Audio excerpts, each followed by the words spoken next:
You know, there are lots of choices when it comes to making your teeth look great. Here to help explain what might work best for you is Dr. Kristen Simpson at Simpson Dental. And so talk to us about what are the most popular options, like crowns and veneers.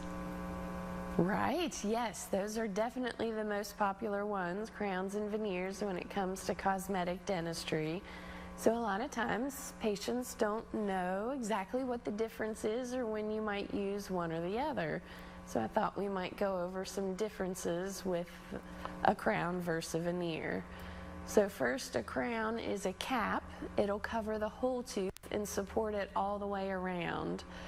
So it's something that covers the front and back of the tooth and can add to the height of the tooth. A veneer is just a thin layer of porcelain that covers the front and the edge of the tooth.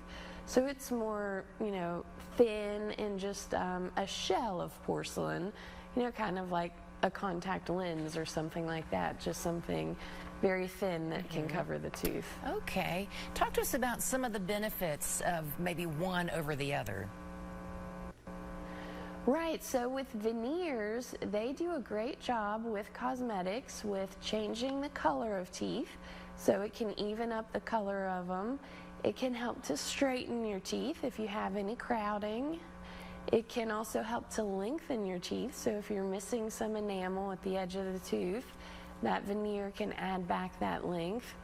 A lot of times if you have wear, you'll have chipping away of the teeth, so the veneer can also add that back and even close spaces in between teeth. Oh, okay. And who would be a good candidate for that procedure, a veneer?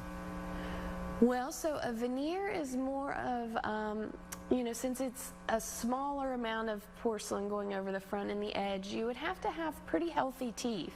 Okay. So you need to have, healthy gums, not much decay in those teeth. You shouldn't have many restorations in those teeth because really it just covers the front and the edge to help with the look of the tooth. So really the tooth underneath needs to be stable. All right. What about crowns? When do you typically use those to help someone?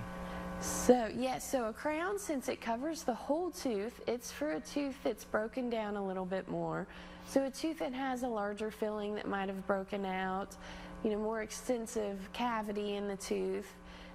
If you need to add back to the biting surface of the tooth, you really need a crown to cover it. So it's for, bigger issues in a tooth. After you've had a root canal, you definitely need a crown on a tooth. Those crowns just really support teeth once they've broken down. Okay. What do you think patients first notice, and what do you really notice about your patients after a procedure, a crown or a veneer? Well, these really help to, increase the patient's personality and their confidence because they feel comfortable with their smile. So once they have that confidence back, they're more likely to, talk more, to interact with people, to go out to eat with friends. So it just really helps people's confidence once they get that beautiful smile back. Oh, that looks great, yes. Okay, any final thoughts about crowns and veneers, as well as how can people contact you to make an appointment? Right, you can call our office. We'll set you up with an appointment and talk to you about all of the different cosmetic options that we have available. Oh, that's great. Well, Dr. Simpson, thanks so much for sharing all this with us today. Yes, thanks for having me.